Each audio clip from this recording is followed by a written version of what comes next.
10 seconds remaining. Hello everyone and welcome back to the MSI Battle of Pride Grand Final. This is game 3 of a best of 5 between XctN and Warriors Gaming Unity. Thank you of course to MSI for sponsoring this tournament as well as Dota 2 Lounge, and thank you of course to all of you lovely people for watching and supporting the Southeast Asian Dota 2 scene. This is... well, the score is currently 2 to Warriors Gaming, 1 to XctN. The actual game score is 1-1, but because Warriors Gaming came in from the upper bracket, they had a 1 game advantage. So right now, if Warriors Gaming win this game, XctN are out of here, and Warriors Gaming will be taking home the cash prize. So XctN need to win the next 2 games to win it all themselves. And right now from the draft, this is looking like it's going to be a really long game. We got Morphling, Alchemist, Naga, and Tinker. This is not going to be the sort of game that ends quickly. Unless we do see a bait and switch coming out from Warriors Gaming with Naga Siren playing support. I think it was Orange Tiring who had a Naga pickup, and they pretended like it was going to be a core until their last pick when they picked up a carry. It was maybe a Mirana or something, a bit of a semi-carry, and just ended up ending the game at around about the 20 minute mark. So Warriors Gaming, the next pick is going to be quite telling as to what the game plan is for them. But at the moment, it is looking like there's going to be a really long game. However, if Warriors Gaming do take a sort of a fast pushing hero, like a Drow, they definitely can end this game very, very quickly. And it looks like this might be a Naga support. A cheeky bait and switch, because right now XctN have drafted themselves into a very farming oriented corner, having a Morphling and an Alchemist on the same team. Kang is taking the Sand King, so that is going to be a support Naga. So they have sort of gone from looking like they're going to be a heavy, carry team into a pretty negative armor oriented early game push lineup. I think quite smart drafting there by Warriors Gaming, and XctN, they've got a bit of work to keep themselves in the game. Now, Naga Siren is a very good roamer in the early game, and in fact, Naga Siren Dazzle is a little bit of a cheeky combo you don't see very much. The Naga Siren can net someone down, summon her illusions, surround the person, and then Dazzle heals, and all of the illusions are going to be receiving that heal, and it's going to proc and do massive damage to whoever gets stuck in there. And then you combine that as well with her negative armor from her Riptide, and that is going to be a lot of damage on anyone caught in the way. But going through the players quickly while we have got a pause, it's going to be Arfu playing the Naga Siren, Wen is going to be on the Dazzle, Arjit playing the Drow Ranger, Kang on the off-lane Sand King, and Nana on that mid-tinker. On the side of XctN, it's going to be Ogre Magi being played by Chemo, Whatmate, that's BYB, playing the Tide Hunter, Sophie Turner, which is Abed, playing the Morphling at the carry role, Alchemist being played by Gabby, and DJ is going to be playing the support Rubik. So yeah, right now WG Unity looking like they're going to be pushing quite early into the game, utilizing that Drow Ranger effectively again just to take down all of the outer towers and end the game very, very quickly. XctN, so they've got some okay roaming potential from the Ogre Magi and the Rubik. They've got some okay teamfight coming out from the Tide Hunter, but the big thing is the Alchemist and the Morphling are not going to be able to avoid joining those team fights. If they do, I think that the WG Unity are going to be able to just win the team fights way too easily and end the game very, very early. 30 seconds to battle.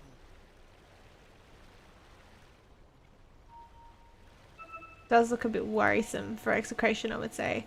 However, if XctN can make it past maybe the 25-minute mark without losing too many towers and losing too much map control, then WG Unity will find a little bit of a struggle, I suppose. Once the Alchemist starts getting up maybe his 3rd or 4th item, so usually they go for the actual engagement coming out.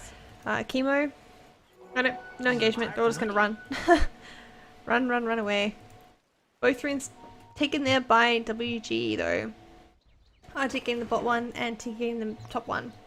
So yeah, so 25 minutes is normally when Alchemist should have up his armlet, his boots of travel, his radiance, and probably a manta as well.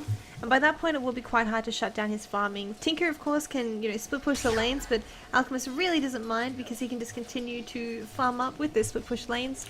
And Morphling, well, we didn't see the best Morphling coming out last game.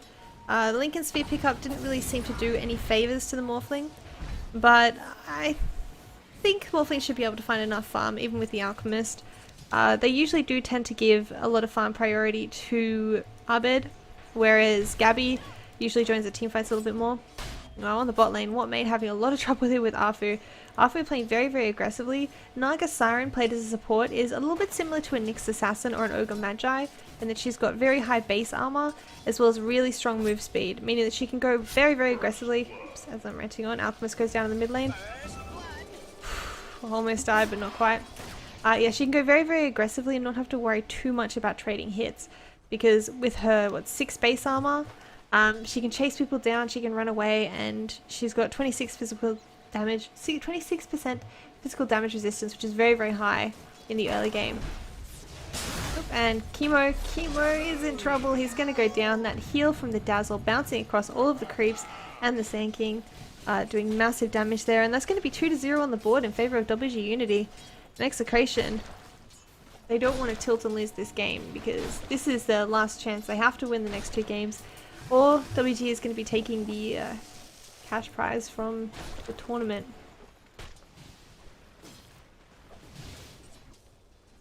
So it looks like Naga's come up here. She's just scouting out to find where the Tidehunter is. He's actually headed all the way over to this side of the jungle, not really wanting to try and contest the Naga Siren. Naga Siren has hit level 2 now as well, so she's got up 1 level on the Riptide. She can either go for the net or the mirror image. It sort of depends on, you know, where everything is going. She's going to take the bottle and go the rune. She gets to be the rune carrier, just so Nana can continue staying in lane and farming.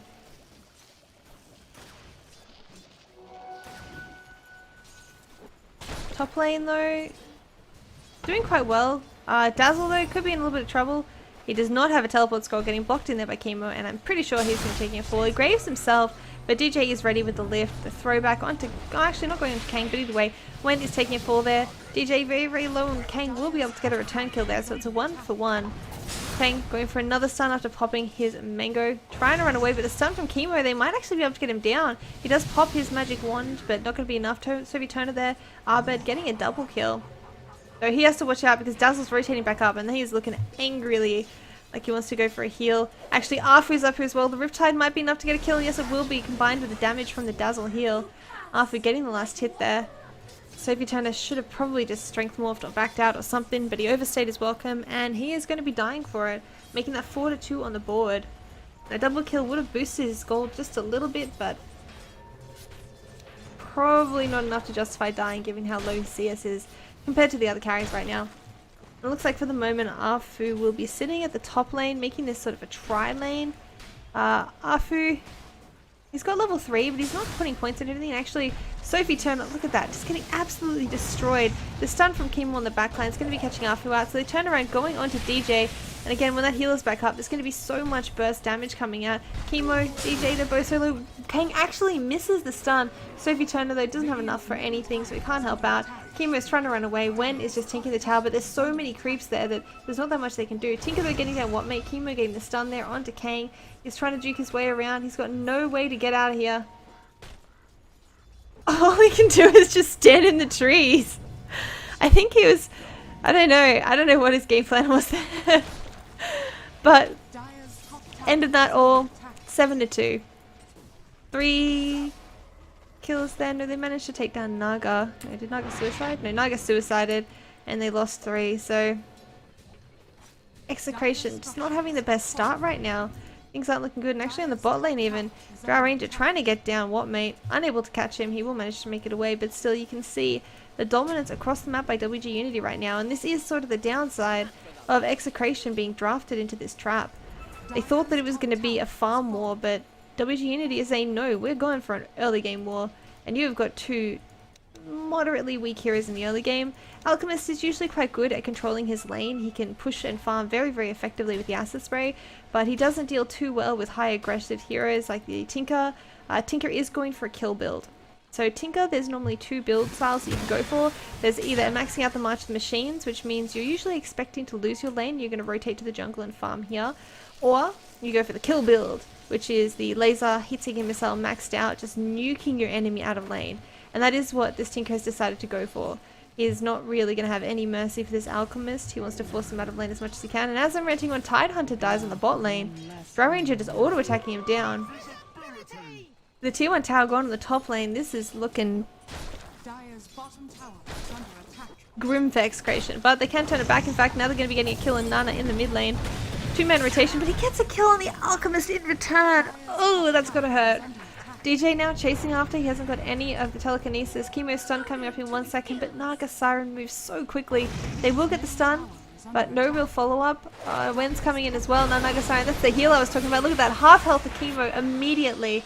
Tidehunter meanwhile dies again on the bot lane. Chemo trying to fight against Naga, but the Grave coming out. One more smack. Actually, his base armor is so high, but he doesn't manage to make it away. Not from them. And Wen coming in, double kill onto Wen. Naga Siren making it away on 2 health from that perfect Grave. And another kill on the mid lane. Sophie Turner going down. Execration are just crumbling right now. They still have a chance. They have got the superior late game, but I think they just really were taken for a ride by this draft. I feel like this has been one of those games that the draft just sort of gave them such a rough time. And now look at this, when he's diving after the Alchemist. He says, 100 health Alchemist? Yes, please. And in comes the rocket. See you later. Tinker getting vision from far, far away. In fact, now they're just going to steal the stack, because why not? Alchemist just gave them a free 200 gold or so. Might as well take it. Shut down the Alki a little bit. Oh gosh. 10,000 gold lead. 7,500 experience lead. And now DJ, he's coming in with Sophie Turner. They want to get down Wen, but Tinker is there. Stun coming out from Chemo onto Nana. Nana, he's on the run. He's got up his Boots of Travel recipe, as well as 700 gold. In fact, the Soul Ring as well. He doesn't care. Archie is going to be taking down Tidehunter on the bot lane again. What is happening down here? I mean, you don't normally expect it to Drow to kill a Tide, let alone 3 times, but he's just going ham. I don't know what's happening. I should keep an eye down here. But net worth wise, oh my god, look at that. Look at that. That is sorted from highest to lowest. That is not by which team they're on. That is just because only the Morphling has got marginally... Oh, there you go. Alchemist is overtaken. Naga Siren Afu is fallen down. But wow. Execration. They can still win it though. I mean, the gold gain from, rebound gold, if you win a team fight, is significant. It's massive. I mean, we saw in the other game, win a team fight after they were losing one, and they got something like 4,000, 5,000 gold. Oh, do I watch bottom lane? Chemo, he's getting eaten apart. He's trying to get the stun. He can't reach it though, and he's going to get auto-attacked down. Ajit there on a dominating streak. Dire's bottom tower is under attack.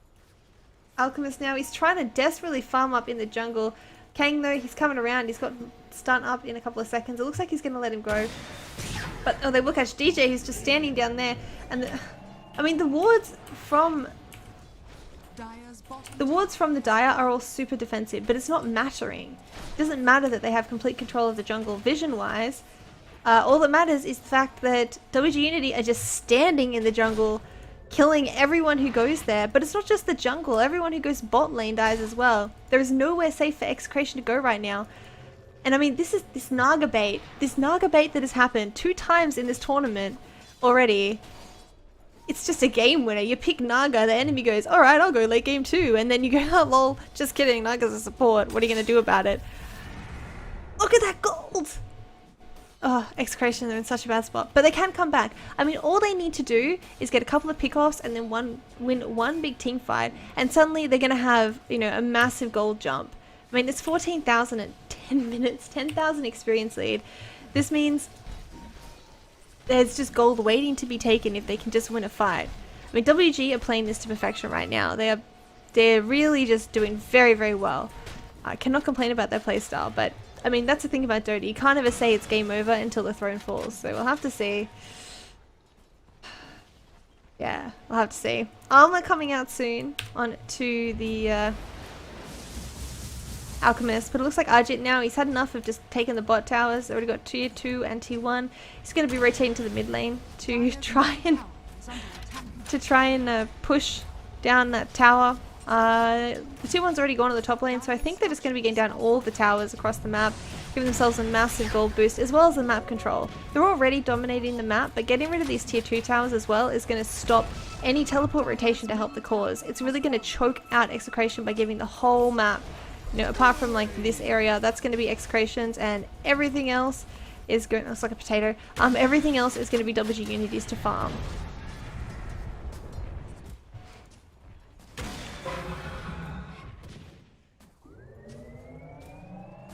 Drought, she can just attack out of range of the tower, so she's just sitting there, casually auto-attacking the tower down. Tidehunter, he's just got nothing, he's not in a position to help defend either. And the tier 2 and the tier 1 in the mid lane are going to go down with no contest at all. Alchemist has at least finished his armlet, so that's something. He's overtaken the support Naga again. Still behind Wen though on the Dazzle. I'll take that.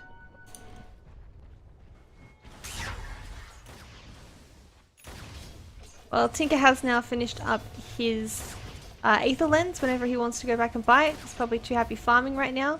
And it looks like a Smoke Gank's coming out. Execration. They're saying they're ready to take this game back into their hand. There is such a huge gold lead right now. 15,000 gold. Oh, this Tinker's in trouble. Yes, they will be. He doesn't even have a Blink Dagger, but down he goes. And how much gold did they get from that single kill? That is going to be like a 3,000 gold kill. Calling it now. Meanwhile, the Roshan is being taken though. Okay, 1,500. It's halfway there. But either way, that is a very nice kill for them. That is sort of the thing that they need to do. You can see as well that maybe the really greedy build that we see the Tinker going for, no Blink Dagger, could be his downfall right now. The item builds, well, everyone else has sort of gone for a solid build. Though Drow Ranger, I mean, she's gone for the Helm of the Dominator rather than picking up a BKB. Again, it's a little bit greedy. It's not the standard build. Helm of the Dominator, there's nothing wrong with it on Drow Ranger, don't get me wrong. But normally you do go for straight away BKB Manta. You don't normally go for the Helm of the Dominator this early into the game. But I guess they feel they've got such a big gold lead that they can afford to go for these more greedy items. And it's up to Execration now to punish that. No blink on Tinker, well, he's just an easy gank. Just smoke up and wait for him to teleport in somewhere and eat his face. Tinker is not exactly the sort of hero that can really stand against 4v1 without having that high mobility from the blink. But for the moment, there's going to be a 5-man push on the bot lane. Tidehunter just running in, getting stunned out. Lucky for him, he has got level 2 on the Kraken Shell, so he's trying to make a run for it, but he's just going to go down anyway. Drow Ranger having vision there from the Naga illusions, able to just casually... DJ dead as well. I don't know, whatever. Buyback from DJ. No Ravage though, because Tidehunter is dead for 20 seconds. No buyback on him. He's desperately trying to get the mech up, but it's not going to be enough. And there goes the tier 3 tower. Drow Ranger looking like she wants to go straight for the racks. Because what are they going to do to stop her? They need to wait for 8 seconds on the Tidehunter. She's not pushing that fast because she is only level 11. They do still have a little bit of a chance. Chemo, they're going to get grabbed out. DJ's charging forward, but the Epicenter's been channeled. Here comes the Ravage. No, he dies before he can even get the Ravage off. Epicenter's been used. He was the only one who went down, but now Sophie Turner needs to back out. Alchemist, his armor toggling, desperately trying to get away, but he's going to get taken down as well. And this is going to be a Rax for sure. Alchemist can buy back, but to what end? Chemo, he's smoked up, he's running forward.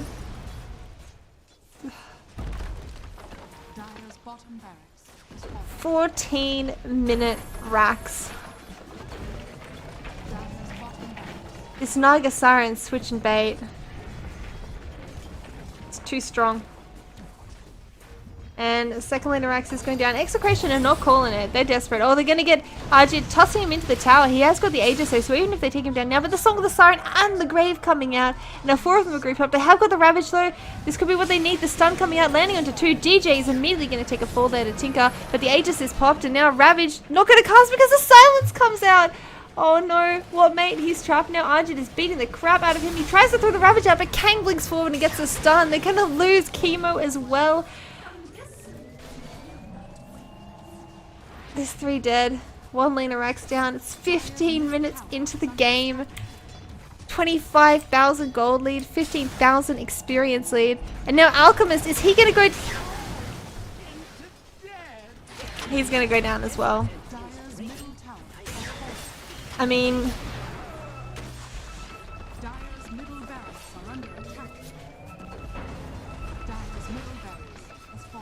Lots of pings coming out right now from Abed. Dire's middle barracks has fallen. Dire's top tower.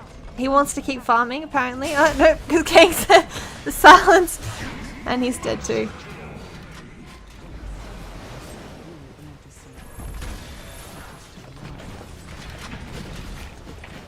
Dire's middle tower is under attack.